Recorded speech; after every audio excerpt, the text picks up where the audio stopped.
Hello viewers, నమస్తే. నేను doctor Maitri, fertility expert, founder and clinical head of Maitrishri fertility centre, Kukatpally, Hyderabad. ఈరోజు మనము మగవాళ్ళల్లో స్పర్మ్ కౌంట్ తక్కువ ఉండడానికి కారణాలేంటి, ఈ విషయాల గురించి తెలుసుకుందాము. సో నార్మల్గా మనం ఇవి చూసుకుంటే ఫస్ట్ వచ్చేసి వాళ్ళ చేసే ఆక్యుపేషన్, అంటే ఏం పని చేస్తున్నారు అనేది కూడా ఇంపార్టెంట్. ఇప్పుడు మనం కొన్ని ఆక్యుపేషన్స్ అనేవి చూసుకున్నప్పుడు ఫార్మర్స్లో, అంటే ఎవరైతే వ్యవసాయం అనేది చేస్తారో వాళ్ళల్లో కాన్స్టెంట్గా ఇప్పుడు కెమికల్స్కైనా కానీ ఫర్టిలైజర్స్కైనా కానీ ఎక్స్పోజర్ అనేది ఉన్నప్పుడు అప్పుడు కూడా వాళ్ళ స్పర్మ్ కౌంట్ పైన ఎఫెక్ట్స్ అనేవి పడతాయి అన్నమాట. బట్ దీన్ని మనము కంప్లీట్గా ఇప్పుడు వాళ్ళు చేసే వృత్తి అయితే మనం చేంజ్ చేయలేము. సో దాన్ని మనము మనము అవాయిడ్ చేసుకోవచ్చు, అంటే ఎంత మటుకు కొంచెమైనా కానీ తగ్గించుకోవచ్చు. అంటే ఇప్పుడు వాళ్ళు ఎప్పుడైతే చెట్లకి మందులు అనేవి కొడుతుంటారో అవి మనం పర్టిక్యులర్గా కొట్టేటప్పుడు బాడీ అనేది కంప్లీట్గా మొత్తము కవర్ అయ్యేలాగా బట్టలు అనేది వేసుకోవాలి, అలా మాస్క్ అనేది పెట్టుకోవాలి. సో ఎక్కడ కూడా ఎక్స్పోజర్ అనేది ఎక్కువగా కాకుండా చూసుకుంటే అప్పుడు దాన్ని మనం కొంచెం మటుకు ప్రివెంట్ చేసుకోవచ్చు. నెక్స్ట్ వచ్చేసి ఇంకొక ఆక్యుపేషన్ అనేది డ్రైవింగ్ చేసేవాళ్ళు. కాన్స్టెంట్గా వాళ్ళు డ్రైవ్ చేస్తున్నప్పుడు ఎక్కువగా హీట్కి అనేది ఎక్స్పోజ్ అనేది అవుతుంటారు. సో అలాంటప్పుడు వాళ్ళ స్పర్మ్ కౌంట్లో కూడా ఎఫెక్ట్స్ అనేవి కనపడుతుంటాయి.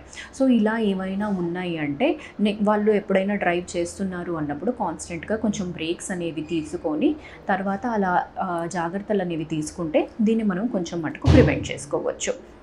ఇంకా సాఫ్ట్వేర్ ఇంజనీర్స్ అనేది కూడా దీన్ని ఇబ్బందులతోనే ఫేస్ అవుతుంటారు.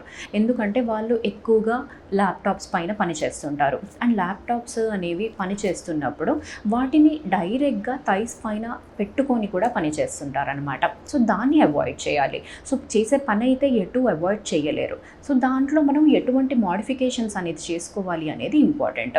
సో ల్యాప్టాప్స్ అనేవి డైరెక్ట్గా థైస్ పైన పెట్టుకోకుండా ఒక టేబుల్ వేసుకొని ఆ టేబుల్ మనకి కొంచెం బాడీ నుంచి డిస్టెన్స్లో ఉండేలాగా చూసుకోవాలి. ఆర్ ఎల్స్ డెస్క్టాప్ పైన అయినా కానీ పని చేసుకోవచ్చు. అండ్ ఇంకొకటి, మొబైల్ ఫోన్స్ అనేవి కూడా ఎక్సెసివ్గా వాడుతున్నప్పుడు, బట్ ఇది ఏది పర్టిక్యులర్గా మొబైల్ ఫోన్స్ వాడుతున్నందుకు స్పర్మ్ కౌంట్ పైన ఎఫెక్ట్ ఉంది అన్నట్టుగా డైరెక్ట్ స్టడీస్ అయితే ఏవి లేవు. బట్ రేడియేషన్ ఎంతైనా కానీ రేడియేషనే. సో మొబైల్ ఫోన్స్ అనేవి కింద పాకెట్స్లో కాకుండా పెట్టుకోకుండా అవాయిడ్ చేసుకుంటే బెటర్. ఇదొకటి చేసుకోవాలి. నెక్స్ట్ ఇంకా ఇలాంటివి అన్నీ. అండ్ దాని తర్వాత ఫుడ్ హ్యాబిట్స్, ఎక్సెసివ్గా జంక్ ఫుడ్ అనేది తీసుకోవడము, అండ్ లైఫ్ స్టైల్ అనేది కంప్లీట్గా సెడెంటరీ లైఫ్ స్టైల్ అనేది ఉండడము, అంటే ఎటువంటి వర్కౌట్స్ అనేవి బాడీకి లేకుండా ఉన్నప్పుడు ఎక్సెసివ్ వెయిట్ గెయిన్ అనేది అవుతుంది. సో బాగా ఎక్కువగా వెయిట్ గెయిన్ అయ్యారు అంటే హార్మోనల్ ఇంబ్యాలెన్స్ అనేది వస్తుంది.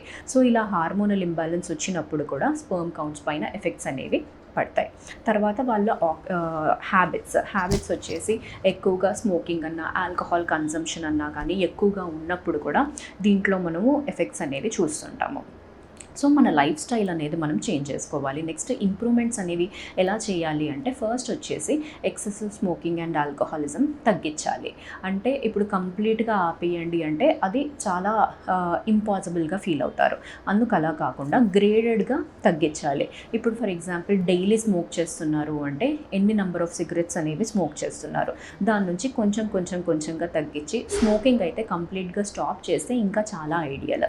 ఎందుకంటే స్మోక్లో చాలా కెమికల్స్ అనేవి ఉంటాయి. సో అవి ఇన్హేల్ చేస్తున్నప్పుడు స్పర్మ్స్లో ఉన్న డిఎన్ఏ అనేది కూడా చాలా డెలికేట్గా ఉంటుంది. దానిపైన ఎఫెక్ట్స్ అనేవి పడ్డాయి అంటే నెక్స్ట్ కన్సీవ్ అయినప్పుడు కూడా బేబీలో అబ్నార్మాలిటీస్ వచ్చే ఛాన్సెస్ అనేవి కూడా ఉంటాయి అన్నమాట. సో అందుకు స్మోకింగ్ అనేది నిదానంగా అయినా కానీ కంప్లీట్గా స్టాప్ చేస్తే అది ఇంకా చాలా బెస్ట్. ఆల్కహాల్ కన్సంప్షన్ అనేది కూడా అది లిమిట్గా చేయాలి. ఎక్కువగా డైలీ తాగుతాము, ఎక్కువ డ్రింక్స్ తీసుకుంటాము అన్నట్టు కాకుండా దాన్ని కట్ డౌన్ చేసి ఎప్పుడైనా వన్స్ ఇన్ ఎ వైల్ అనేది తీసుకున్నప్పుడు అదంతా ఎఫెక్ట్ అనేది ఏమీ ఉండదు. సో ఇలా వాళ్ళ హ్యాబిట్స్ అనేవి చేంజ్ చేయాలి. తర్వాత హెల్దీ లైఫ్ స్టైల్ అడాప్ట్ చేసుకోవాలి. హెల్దీ లైఫ్ స్టైల్ అంటే ఏంటి? ఇప్పుడు జంక్ ఫుడ్ అవన్నీ మ్యాక్సిమం తగ్గించుకొని వన్స్ ఇన్ వైలు అనేది తీసుకోవచ్చు. సో డైలీ కన్సంప్షన్ అనేది కాకుండా అది కట్ డౌన్ చేయండి.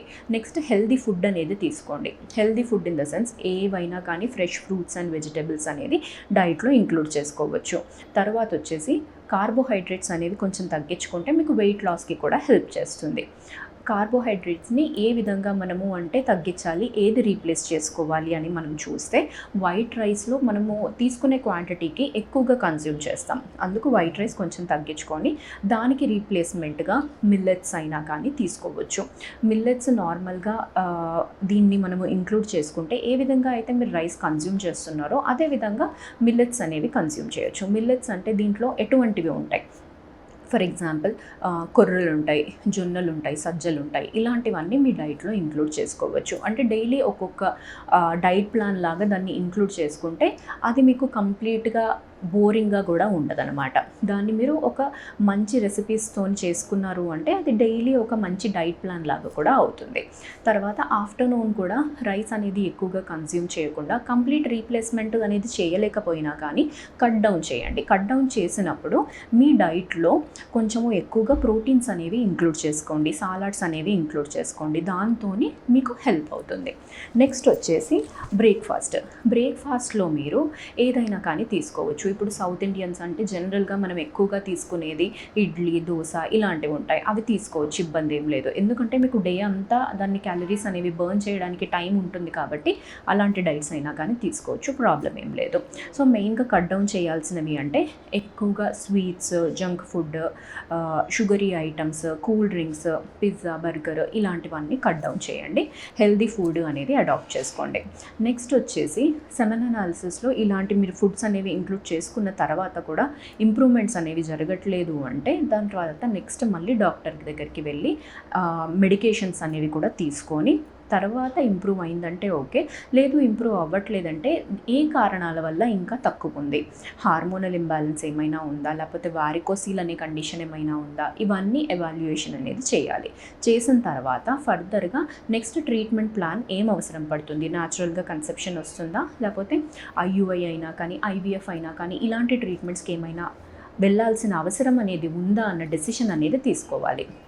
బట్ ఇంకొకటి ఏంటి అంటే ఎప్పుడైనా కానీ సెమెన్ అనాలిసిస్లో డిఫరెన్సెస్ ఉన్నాయి, ప్రాబ్లం ఉంది, కౌంట్ తక్కువగా ఉంది అంటే ఒకటే రిపోర్ట్తోని మనకు అది డిసైడ్ చేసుకోవడము అనేది కష్టం అనమాట.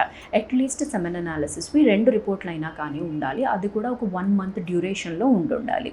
ఇలా 2 రిపోర్ట్స్ చూసిన తర్వాతనే వాళ్ళది మనము ఫైనల్గా డిసైడ్ చేసి ఈ ట్రీట్మెంట్ ప్లాన్ అనేది అడ్వైస్ చేయడానికి కుదురుతుంది. సో కౌంట్స్ అనేవి తక్కువ ఉన్నా కానీ టెన్షన్ పడాల్సిన అవసరం అనేది లేదు. ఏదో ఒక మోడ్ ఆఫ్ ట్రీట్మెంట్లో మ్యాక్సిమమ్ అందరికీ అనేది కన్సెప్షన్ అనేది వచ్చే ఛాన్సెస్ అనేవి ఉంటాయండి. Thank you.